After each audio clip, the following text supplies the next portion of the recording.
Hello everybody, this is Sean here at Scout Plays, and today I want to showcase one of my mega factories to you guys. This mega factory specifically is creating the Milestone 9 shape right here.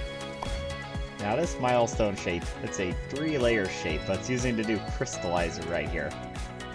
If you break it down, it looks like this for each layer of the shape. Now what we have going on, we have 2 gray squares, which are then getting 2 red crystals on that section here. Then you've got this entire blue crystal right here. Now the only way to get that is to actually put the white circle on pins. Because that way when you get to this section right here, the crystal just forms around the pins, creating that second layer, and then we have to paint this white circle, of course. So, that's our 3-layer shape that we are going for right there for Milestone. My mega factory is a giant. This mega factory has 72 full belts of production coming out of it, which is all right here. Now there's a lot going on right here, so I'm going to start just over here in this general area right here. Our white circles. Because we need 72 full belts, all of my stuff produces 12 full output belts. I have to do multiples of 6 for everything that I do. Let's let this autosave freeze stop real quick. Now I'll start showcasing this section right here. So I've got all the colors coming down right here. Pushing the wrong keys, there we go. And all of my circles are coming out right there. Which right here, this is where we have my color mixers. These are my white mixing mixers, is what they are. Now I produced it to do 3 total inputs. I have 2 inputs coming in from the bottom, blue and green. I've got red coming in from the left. First 2 colors mix and they produce this little color right here. Which then they get pushed up into this area, mix it to red, and that produces our white. And I've got 6 of these in total working for me. They are then sent up to this direction where the circles are, and I have my painter in operation right here. Now each painter sends off 12 full belts also. So I've got the input of circles coming in, all goes down to the first layer. I've got my pipes that are going first, second, and third layer all the way down to the second layer, because then I have all the pipes feeding from the second layer down from the top, which then paints all of the circles.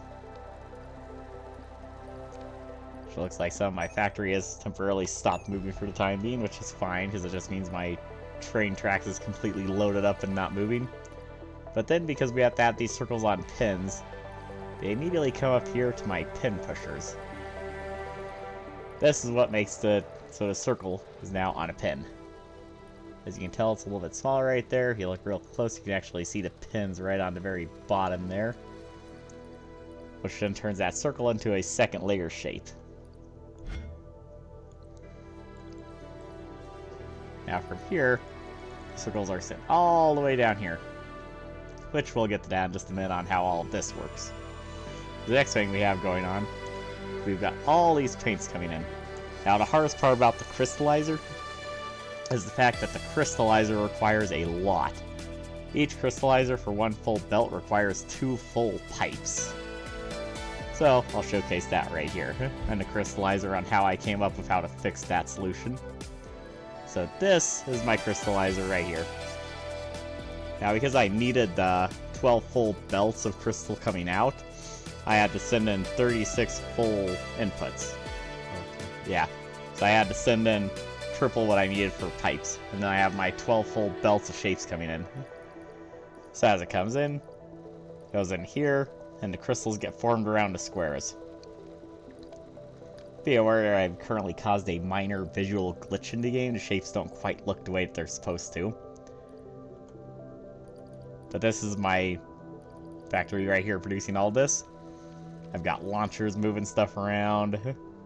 Everything's getting crystallized, everything's getting set up to a general area. And each one has 12 full belts coming out. And that gives us our first layer right there. So boom, we have that right there getting formed in this little section right here. Next part that we have is actually going to be the next crystal, which requires the white circles. These are getting stacked just right on top. That's all they're doing. They're getting stacked on top of the first layer. That keeps that circle on the third layer. Since the white circle's already on pins, we don't need to worry about that. And each one of these stackers also produces 12 full belts in total. And this is of course repeated 6 times for the 72 full belts. Once it's done here, we move it up to this direction here for the next crystallizer.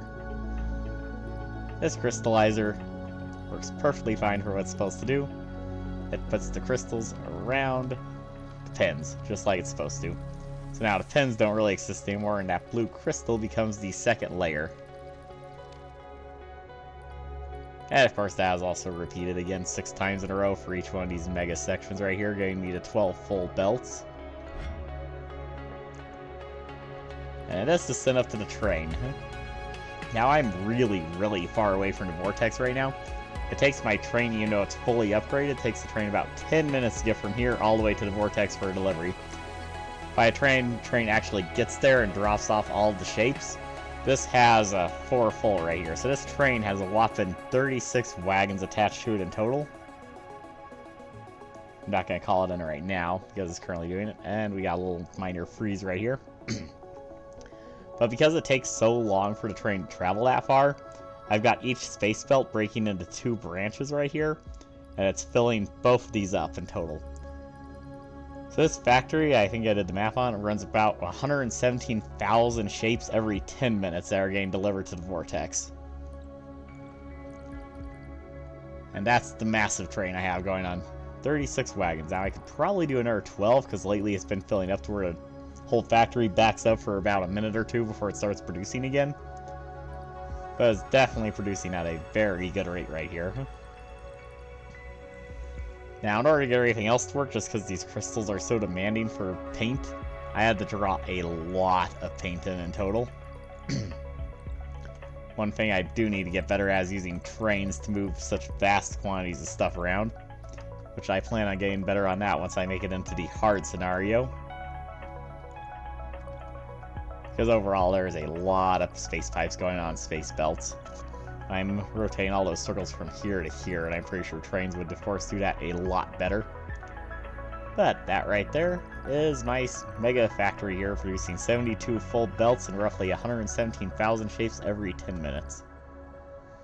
Well, if you enjoyed this video, go ahead and hit that like button. If you want more content, hit subscribe, and let me know what you guys think. You all have a great day.